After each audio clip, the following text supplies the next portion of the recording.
I've clicked onto the global tropical overview for September the 20th, 2023.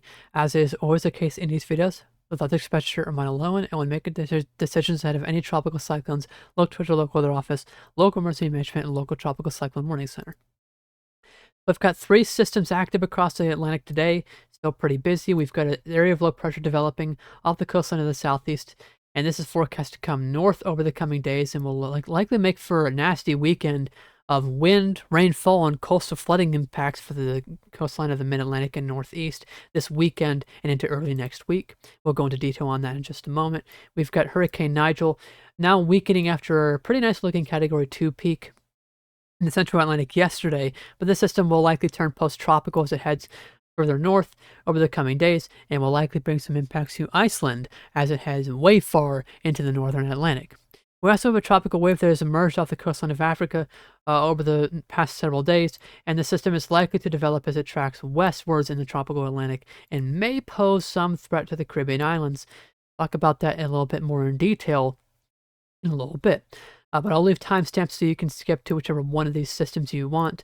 But let's start off with the southeast coast system, and you can see generally the system is disorganized right now. It's in its early phases of development, but the system is in a pretty favorable area to develop. Now, importantly, this is what we're talking about here is non-tropical development. We're not talking about tropical development overall here. This will form into, in all likelihood, a non-tropical or frontal area of low pressure.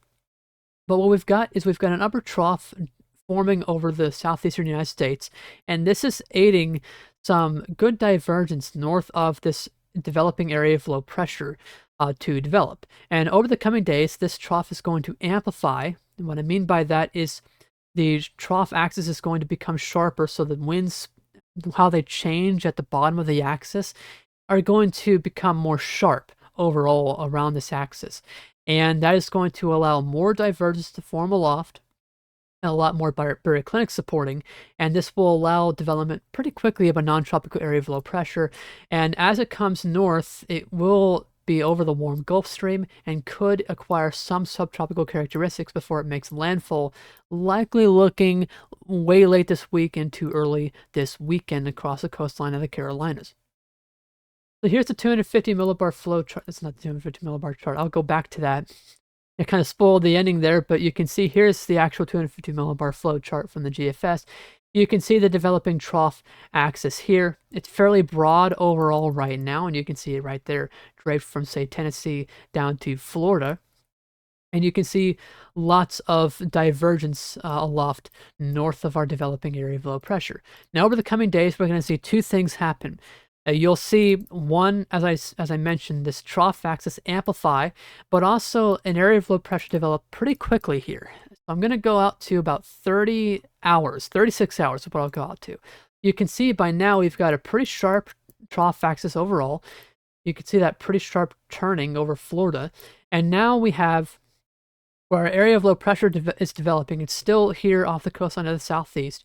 North of it, we've got a ton, a good ton of very strong divergence aloft of the mid-Atlantic.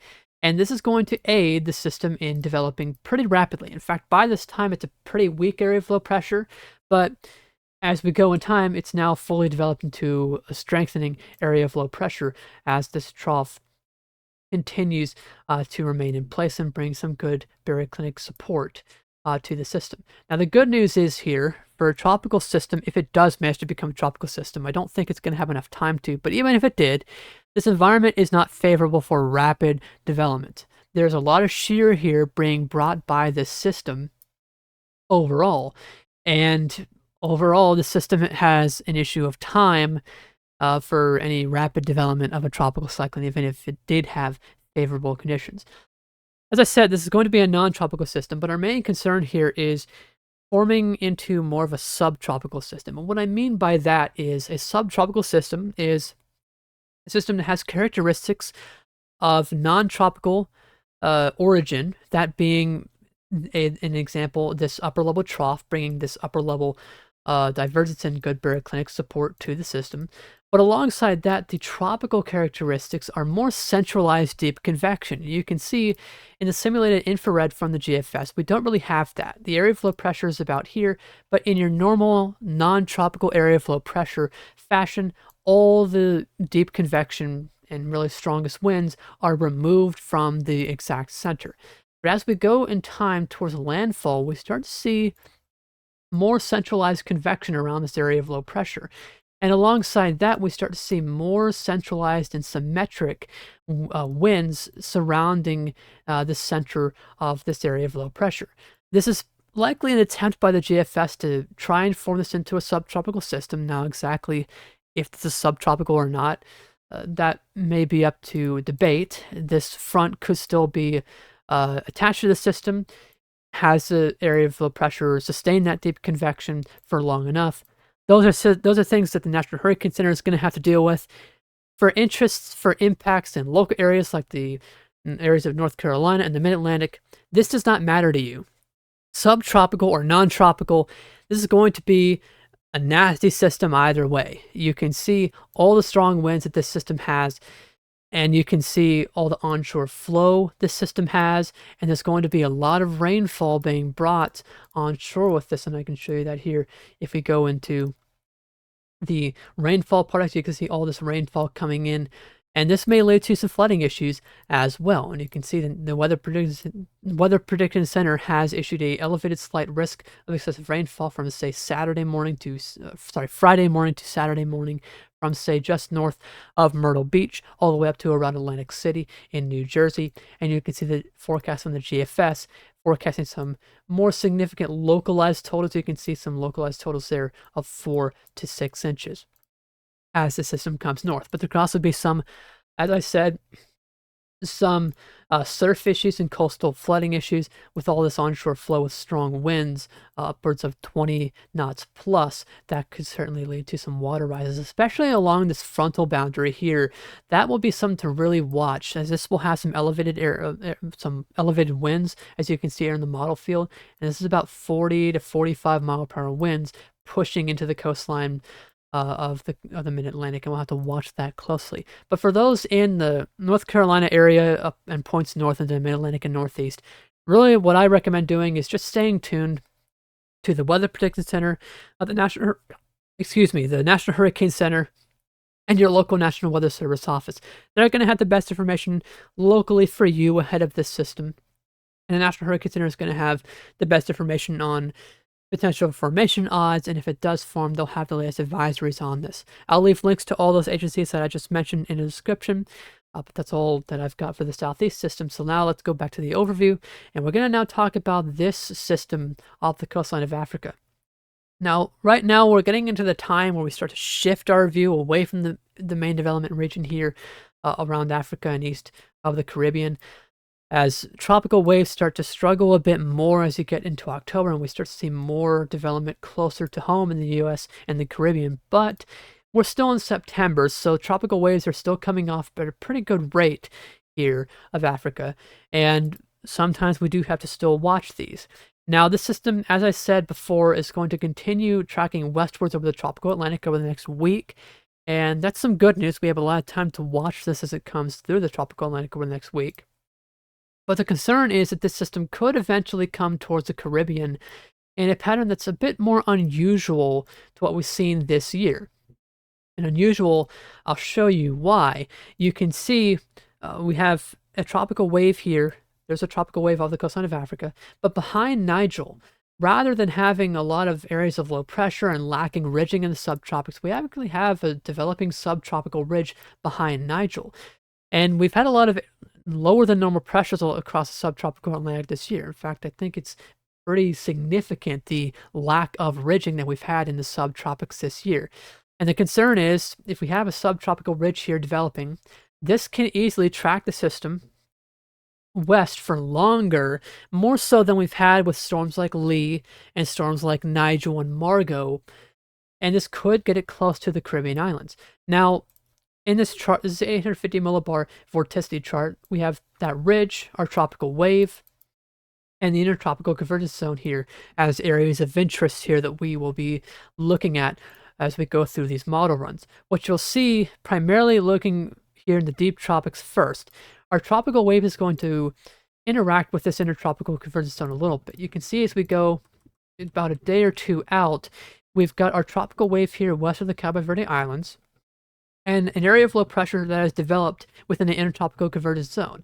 And these two areas of low pressure are close enough that they're going to start pivoting around each other.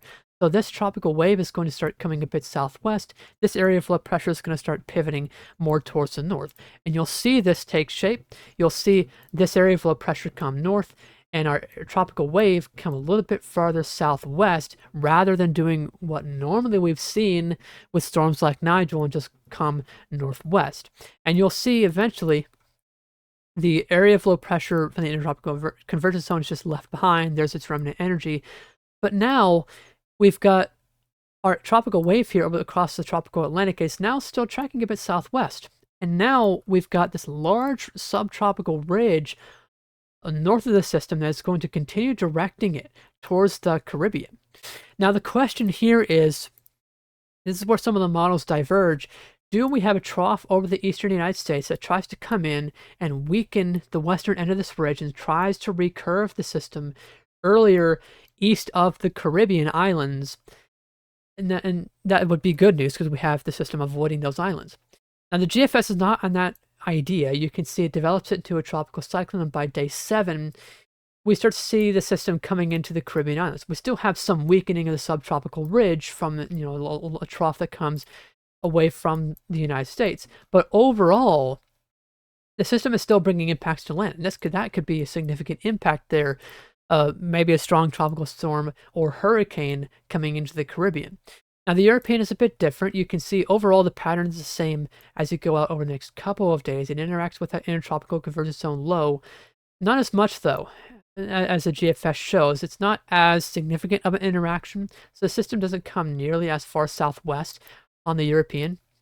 So it's a little bit farther north to start off with, but also you'll note the trough that comes in off the Atlantic coast of the United States weakens the ridge a little bit. We actually have the system taking a track more out to sea, recurving here, it looks like east of Bermuda, I guess in a similar way to Nigel, the way it just did. So really what I'm trying to drive home here with the key message is, in the Caribbean, don't just completely neglect to watch this system overall. This system is very far out. You can see from the National Hurricane Center, this is the 7-day development area. It's not even really to the Caribbean by 7 days in the development area. So we have a lot of time to watch this over the next week. But importantly, you must watch it. Just keep an eye on it and stay tuned to the National Hurricane Center. They're going to keep issuing tropical weather outlooks on the system, and once it becomes a tropical cyclone, they'll issue advisories. And stay tuned to your local weather office. And I'll leave links to some local weather offices for these areas and the National Hurricane Center in the description below. But I'll talk about that more, of course, in due time, as the system may be certainly something to talk about within the next week. But I'll have future videos on the area of low pressure off the southeastern United States later this week. But that's it for now. Thanks for watching.